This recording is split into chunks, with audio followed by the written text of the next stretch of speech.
Hey, hello, and welcome to the pilot episode of The Long Game, where two industry veterans share perspectives and stories from the front lines of private equity in Asia. And when we say pilot episode, really what we aim to do is introduce ourselves and introduce what we aim to do with this podcast.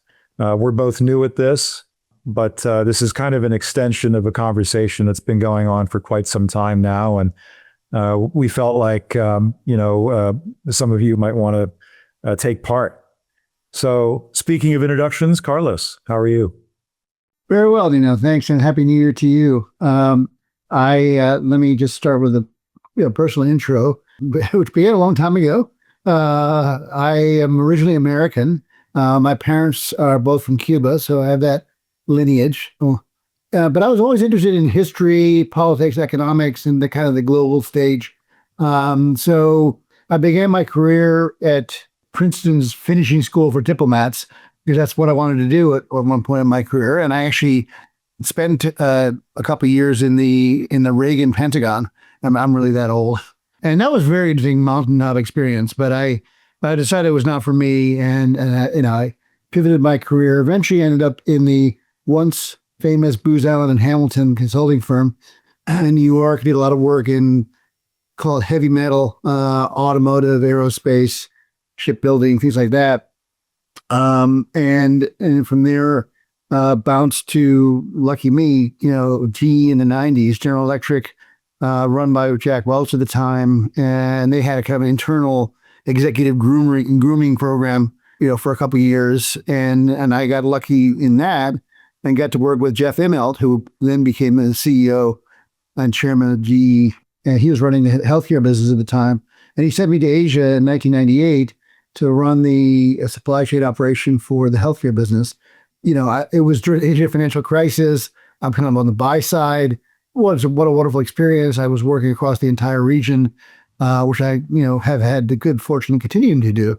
So I decided to pivot my career and my life and stay in Asia. Briefly going to the tech industry, I worked at 3Com, which was a once famous network equipment company, running one of their big business units overseas. And then eventually began my long journey in private equity and a bit of venture capital more recently in 2002. So for the last, more than 20 years, I'm in the industry, including 11 years as an insider operating partner in TBG Capital. But then since then, the last, almost 10 years now, working for different GPs independently, including working with you, Nino, and your colleagues from originally Baring and EQT on a deal that we both remember very well. And that's where our collaboration began. So that's my story in a nutshell. Right. Yeah. And for myself, graduated with a degree in religions from Georgetown University back in the early 90s. That was a fairly useless degree even back then. And as I kind of cast about for what to do, I decided to take kind of a gap year. I spent a year in China teaching English and just had a ton of fun and kind of demoted myself to student at that point. Studied Chinese for a few years, got to the point where I can, speak and read and write. And at that point, China kind of became the direction, and got into consumer research, advertising, and then through that avenue, found myself working with Mars, the I guess somewhat famously family-held private business, snack food and pet food business. And spent a good decade working with them in a variety of roles around brand building and distribution building and eventually business unit management. At which point, a former boss of mine kind of tapped me on the shoulder and said, "Hey, would you care to give private equity a try?" And I think I said, "What's that?" at the time. Which shows how, I guess, underdeveloped, the asset class was in China at the time. This was back in 2009. And anyway, so joined him as kind of a founding member of the operations function, the value creation function at Baring. and spent, again, about a dozen years or so with Baring through its transition to BPEA and then our merger with EQT. Initially in mainland China. So worked on a number of deals in a variety of sectors, consumer, industrials, services in China. Then as our sector focus started to sort of get pinned down, became more active in some cross-border work, worked with a number of businesses headquartered in either the US or Europe, but helping them drive their expansion thesis into China. And then spent a wonderful few years at the end of my career with EQT, working on Japan and our portfolio there, and working with EQT kind of more globally around building our talent networks and sort of some functional build out there. So that's kind of an overview of, I guess, the two of us. And I think we both come at this from a initially industrial and then kind of more operating partner perspective into PE. And as I mentioned at the top, Carlos and I, this conversation's been going on for a solid decade now, I guess. Yeah.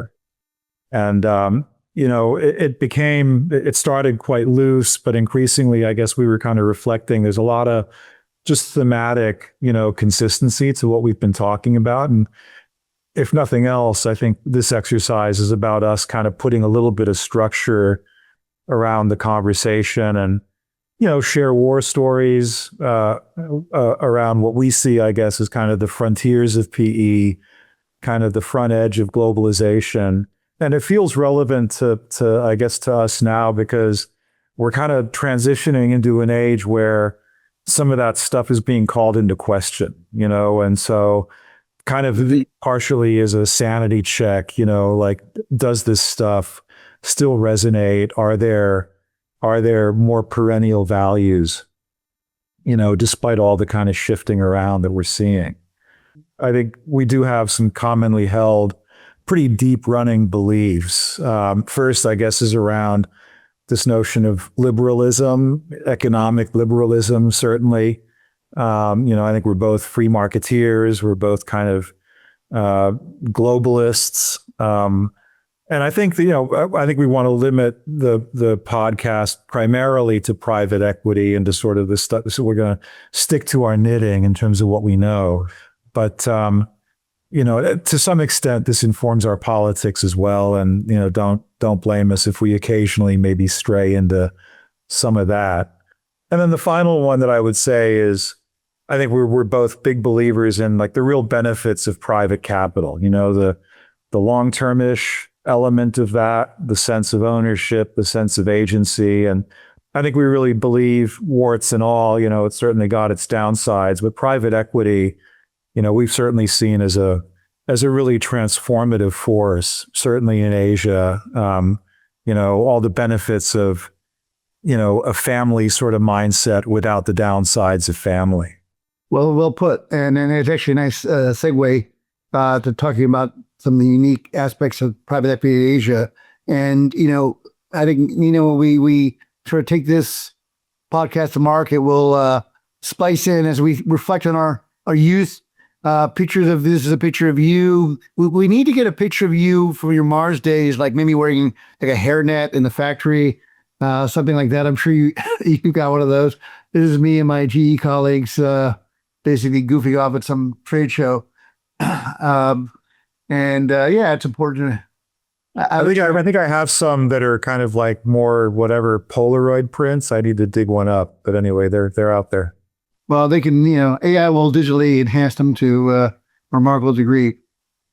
So as we were saying, private equity in the context of Asia, you have to think about the Asian economic landscape, some unique aspects of it, but in some senses, it's actually the business model of private capital is actually fits nicely with the landscape, as I'll explain. So first of all, I think, we're going to spend a lot of time talking about this, unique aspect of the family business model, which I think is still very well established. Part of it is because of just the relative recency of, post-war, capitalist explosion in Asia, called modern capitalist explosion in Asia, very much defined by still founding families or their immediate, family members, controlling, mid-size, small, mid-size, and even large enterprise in some cases. And, very often the challenge these companies have is that they face, there's a desire for succession within the family, but there may be age gaps or skill gaps or motivation gaps, the part of the next generation, and that may not be an opportunity. And that's, private equity does provide a solution there. Similarly, founders may want to just upgrade the sort of management sophistication and systems and process and all that. And they see private equity either as minority investors or controlling investors as bringing that and taking their business to be more sustainable over the long term. Sometimes it's also just capital. There's only so much, capital generation possible in an enterprise of a certain size or the balance sheet. This is ultimately the family's balance sheet. And private equity can provide, a solution there. That's kind of one kind of domain and source of opportunity for private equity. I think the other almost extreme is the large enterprise set of conglomerates, which really have defined capitalism in most Asian countries and, has been frankly very rigid to break itself apart. And that is starting to change now, even in Japan and Korea, which are, where the Keiretsu or the Chaebol model respectively have really dominated the economic landscape of large enterprise. They are starting to break up. That is creating opportunity, for private equity. And then finally, we're going to talk a lot about cross-border. And, the term cross-border, it's a funny one. It's kind of, everybody says it, but everybody means different things. I think once upon a time, it meant what I would call, Asia makes and the world takes. The export model of, most Asian countries was very much defined in that kind of one direction way. And I think especially since China acceded to the WTO in 2001, I guess it was, you were seeing increasing linkages amongst supply chains amongst the Asian countries in multiple directions. And that kind of economic integration and coupled with the fact that there's also a desire of a capital diversification, moving corporate capital, balance sheets, increasingly, outside of China, let's say, for example, has really redefined what cross-border means. And I think there's a recognition that private equity groups can bring a certain network to help, lubricate and realize more global capital and corporate outlook for companies in Asia. So I think those are some unique aspects of the landscape here that will continue to provide opportunities for private equity. Yeah. I think, one of the things that we've certainly, talked about and that has also come up in conversations with colleagues, from like outside of Asia. I mean, I think the audience for our podcast, we think, sort of close to the center of the bullseye is going to be, fellow practitioners within Asia who might directly benefit maybe from some of our experiences. But I think the relevance goes beyond that, precisely because of kind of the diversity that you touched on, Carlos, within Asia. I think there's just so many of the themes of how to be effective and, the lessons, both positive and negative, are so compressed in Asia because the development has been so compressed. And so just within the span of our kind of 20, 30-year careers, we've seen probably, a combined century's worth of, macroeconomic evolution in Asia. You think about where some of these economies came from, when we were first sort of traipsing around, third tier markets in China or, backwoods India, or, the early days of, kind of Chaebol and conglomerates in Japan and where they are now. I mean, that sort of evolution represents, chapters of evolution that are beyond the scope of one lifetime in the US or in Europe. So I think there's that kind of breadth of experience in Asia that I think puts things in interesting context, which I think might be valuable. Our view is it's certainly relevant to people globally, thinking about how to create value. And then that diversity kind of exists today as well. You look across Asia, just the number of different sort of situations from, still very much a very active kind of founder-led, kind of pipeline, family businesses that are dealing with, succession issues and intergenerational issues, all of those different sort of corporate situations and, carve-outs and so on, that consolidation within industries. And then all of that against like a very diverse cultural context. So, going back to the 90s when I was first getting started in China, we used to talk about China as being as diverse as Europe, and I think that still kind of holds true today. And then, India is like a whole separate, subcontinent of different, cultural and political contexts. And then, Japan is kind of off on its own, and Southeast Asia is its whole own unique beast. And so, again, just that diversity, I think, will generate just a lot of interesting, proving grounds for some of the different approaches that we've both taken in our career.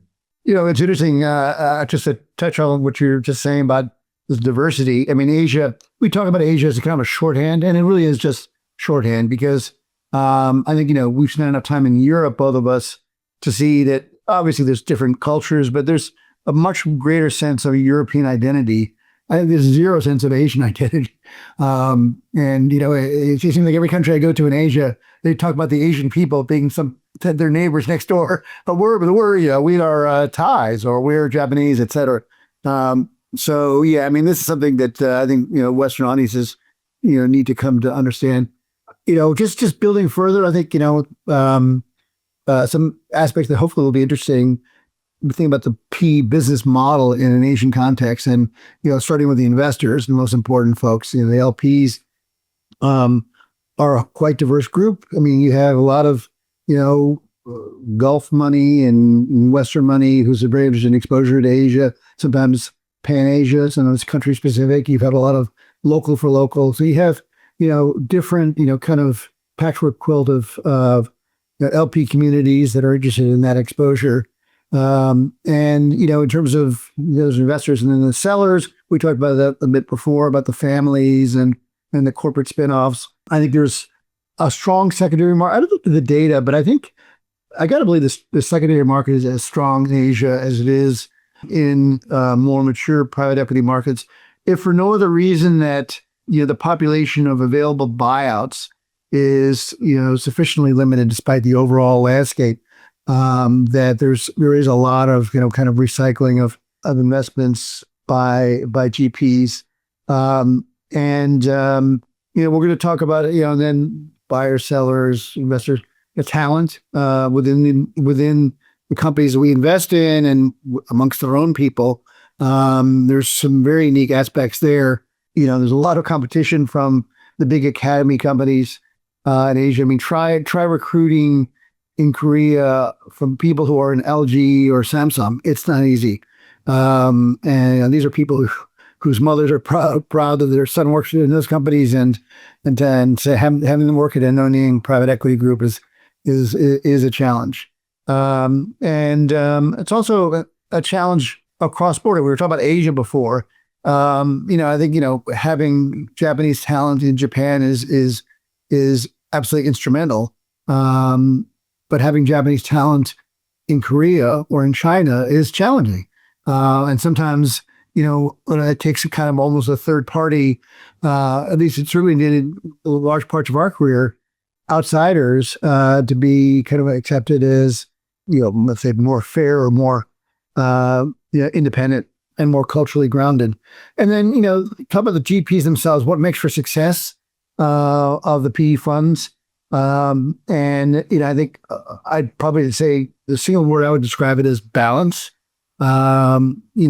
Most of the success, and again, the PE industry globally, the lion's share of the AUM, it accumulates to the biggest players, obviously by definition, and the big players have different models. Some are very centralized, some are more decentralized, and some actually, swing along that pendulum. Over the course of time, I've seen it at least in one GP that had a very centralized investment committee and became very decentralized and then back again. I think ultimately there's no right answer. Balance is important. Cultural understanding of the markets you're investing is important. You don't want to have guys sitting in the U.S. and exclusively making decisions about investing in India that don't have experience on the ground, obviously. So I think, we'll talk definitely, down the road about the GB model and what makes for success in the nation context. Yeah, and maybe drilling a little deeper into that. I think, one of the things that you and I share, Carlos, is kind of this grounding in and commitment to kind of the notion of, we're operating partners. And so, that's kind of our background and that's our perspective. And I think that's the lens through which we kind of saw, our experiences in PE. And so, and I think, during our time in the industry, I think we witnessed and were instrumental in building different ways of organizing around value creation, and different sort of approaches to kind of the operating partner model. And so I think we've definitely got points of view around that.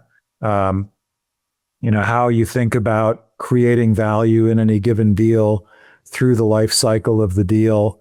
I think points of leverage, to be an effective operating partner, whether it's, leveraging talent, the way you were kind of alluding to, Carlos. I think we've had just a range of different experiences there. And also how you think about creating value in different contexts, whether it's, going through a macro exogenous shock, of which I think we had more than our fair share of in Asia, dealing with turnarounds, dealing with, all the situations that arise because, data availability is not as ready to hand in Asia as it might be in some of the more, kind of established markets, dealing with cross-border, as you talked about.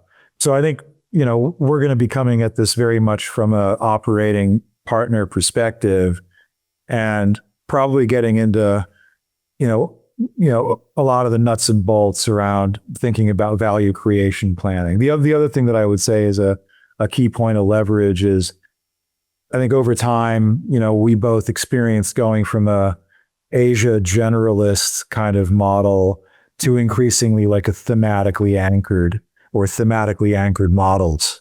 And I think we'll talk a fair bit about that as well. But you were touching on talent. I think that's a key theme, Carlos. Would you explain a little more what you meant there? Yes, indeed. And because, as I say, there's a number of challenges, and for no other reason, the difficulty of cultural interchangeability and mutability of talent is certainly one of them. And I think but at the end of the day, what we used to call at TPG global athletes, people who have a very horizontal, wide range of business acumen and cultural skills and maturity and life experiences, et cetera, is ultimately what you look for. And that's certainly not limited to Western countries. And so, the talent attraction and reward structure, is certainly one theme. And then we talked about, the family business model, and we've talked about it a couple of times. And I think one of the things that I find very interesting, and I've been through a number of these, I know you have as well, is, family succession and how to preserve the legacy and the history of the family and cherish it without it becoming, a distraction and reinforcing the message to people in an organization that otherwise have been attached to a family for, in many cases, most of their careers, is that, there's now the company's maturing. It has a proud heritage. We will respect that for some period of time, but for a limited period of time. And, things evolve and having, the organization, be recognized as a more professional corporate entity. But I think, important to that is keeping the family involved and invested. Typically as from majority to then minority investors, at least during the course of that first generation of private equity ownership, and keeping them involved and supportive. I've always seen one situation where a complete divorce from the family was, there's a couple of interesting situations, were very special circumstances. I think in general, keeping the family invested is a key success factor. Yeah, it's always an interesting kind of dance, keeping the engagement of the family and, the secret sauce, I guess, the entrepreneurial secret sauce that typically that they bring and that you want to retain. But around that kind of introduce, kind of governance frameworks that, that a GP is going to require and like a board, for instance, it's going to require. And so we'll probably get into this in a dedicated episode, but how to structure a board in these Asian contexts where boards are not necessarily something that operate the way they might, we might be accustomed to in the West. The role of the chairperson, I think is quite crucial and needs to be sensitively deployed. Anyway, I think that those are all rich themes for dedicated discussions. Absolutely. So there's a lot to talk about, and many more. The world keeps changing. So just before we started, we talked offline about artificial intelligence. AI is going to surely, or is already having impact in the industry, as it is in most industries. And now we'll find some good folks to join us and flesh out that topic, and probably do it multiple times because the story keeps evolving. And then I think with all of this, we want to have a little bit of song and dance and fun. And, you mentioned before about our political leanings or our worldview, I would prefer, which is fundamentally globalist and libertarian, maybe too strong, but, economically liberal. And I think, you're going to hear some of that advocacy, but in the context of, our lane. So for example, trade flows within Asia have dramatically changed in a world of more mercantilist and restricted trade and tariffs, and that's reshaping supply chains, which is reshaping whole economies. So I think, you're going to hear our views about globalization in different forms along the way. And, to make it really interesting, I think we both have tons of war stories from our long careers. I think you had one you wanted to share, today, and I have one as well. So I wanted to share one sort of anecdote from a deal that, where we broke pretty much most of our key cardinal rules for value creation, and yet somehow things still wound up working out okay. And we learned some important, or reinforced, I guess, some important lessons along the way. So this was a contract manufacturing organization in the pharma space. It was the first deal we had done in the sector, which was one of the key learnings really around sector expertise. So we went and appointed a CEO who was new to the organization, understood the space, or so we thought, from his management consulting background. Anyway, gets into the role and proceeds to kind of take a scalpel to the cost base and really kind of pursue an aggressive cost-based reduction as kind of the key lever to unlock earnings growth, and really kind of lost the confidence of the organization and increasingly of the customer base. As we came to understand, this is an industry that's heavily reliant on CapEx as a way of basically unlocking new customer contracts. There's obviously all kinds of additional learnings around smart contracting for, reclaiming or sharing that CapEx burden. But anyway, the point is that, in order to secure a pipeline of new contracts, the nature of the industry is that it just requires, fairly intensive CapEx. Anyway, that episode lasted for, a good couple of years before kind of the chickens came home to roost, at which point we realized that we had the wrong leadership in place.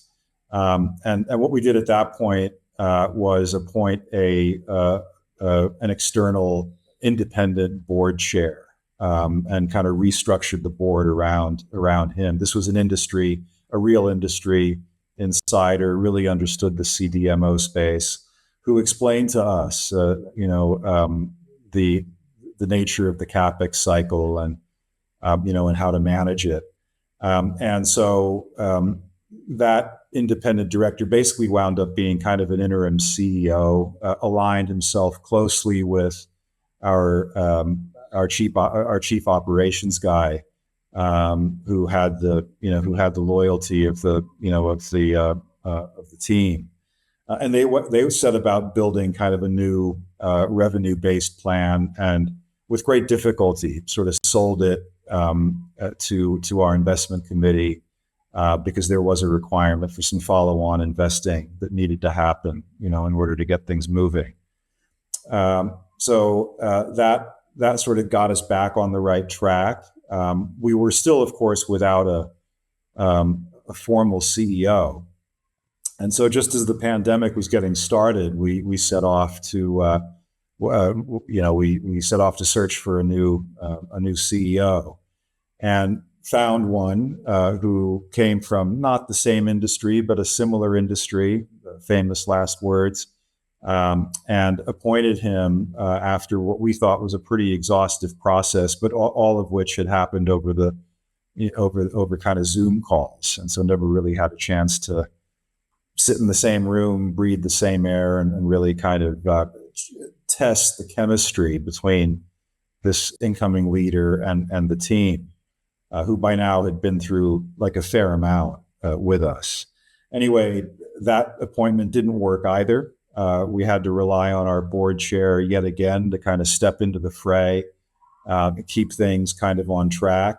In this instance, I guess the one thing that we did right was recognize quickly, sort of within the course of about 5 or 6 months, that we had made a mistake. And at that point, the deal was becoming really quite kind of long in the tooth, and was pushing almost 10 years of hold, really, at this point. And so we appointed our chief operating officer as CEO. And at that point, the new revenue growth plan that we had initiated some time prior was really starting to bear fruit, and so that carried us through to an exit that turned out reasonably well. I mean, the IRR was poor given just the length of the hold, but we were able to exit with a respectable MOIC, and a lot of lessons learned. First and foremost among them, the importance of sector expertise and real specific sort of subsector expertise. Secondly, just the importance of getting these leadership decisions right, and moving quickly when it's clear that those decisions have been in error. And thirdly, I think we learned a lot about the importance of the board and the role that the board can play as kind of a management backstop when things really go pear-shaped. Having a board that can help navigate those kind of transition periods, in this case, proved to be vital. So that was the story of that deal. Yeah, my story is in Japan, and it's have a very different flavor. It's more kind of a case of extreme corporate survival under distress. So we invested in, this is '08, in spring, in an NBFC, a lender fundamentally in the property sector in Japan. 6 months, the global financial crisis is really exploding with the Lehman collapse, et cetera. And there was all kinds of distress everywhere, but certainly in the property sector in Japan, and repayment delays and defaults were happening right, left, and center. But fortunately for us, we had this very complex deal structure, which allowed us, under a set of circumstances, to sell this Japanese entity and take a call option to buy an affiliated sister company in China, which was more like large equipment leasing. It was a very complex structure, but it was good news for us because we actually managed to do that in the end. But to get there, we had to keep this business alive in Japan, and we started a war room literally every day from 5 to 7 p.m. The TBG folks and the company finance folks would meet, and we would go through just nanoscopic detail in their cash flow activities, and adjusting terms of loans here, and haircutting loans there, and pushing out payables and pulling in receivables and taking action on people, and constantly and all within the constraints of Japanese corporate law, certainly as it relates to people, employment, etc. But we, through hook and crook, after several months of this daily war room, we kept the business alive, and managed to manage to sell it and exercise this call option on the business in China. And just as the champagne was drained in that successful outcome, we encountered a whole another set of challenges in China, which will be the subject of a future story. So yeah, I know we both have lots of such tales, and made life interesting. So I guess we're going to wrap up. We need to wrap up, Nino. Yeah, so hopefully this episode 0 kind of gives you a flavor of what we're up to here. I think, certainly at the beginning, at the outset, I think our approach is going to be, we'll sort of work through kind of a thematic, outline of some of the key topics that we think are worth sharing. And in each episode, we'll organize our thoughts and share what we think, is most relevant, probably through the context of, some specific, cases that we'll talk about, kind of in anecdotal fashion. And then, we'll sort of branch out from there as we get into, some of the more specific topics. We'll certainly be looking to tap into our network and bring some guests along. And, we're hoping to engage with you, the audience, in terms of what you'd like to hear more of, try and establish kind of a dialogue, with you all. So join us, won't you, on this journey? Yeah, looking forward to delivering all of that. And so we ask all you listeners out there and viewers on YouTube to like, subscribe, and hit the alert bells so you can follow us for our next episode, which will continue to be free until we hopefully get large enough that we have a premium subscriber base. But that's all for the future. So, really enjoyed this inaugural episode, and look forward to the next one. Talk soon, Carlos.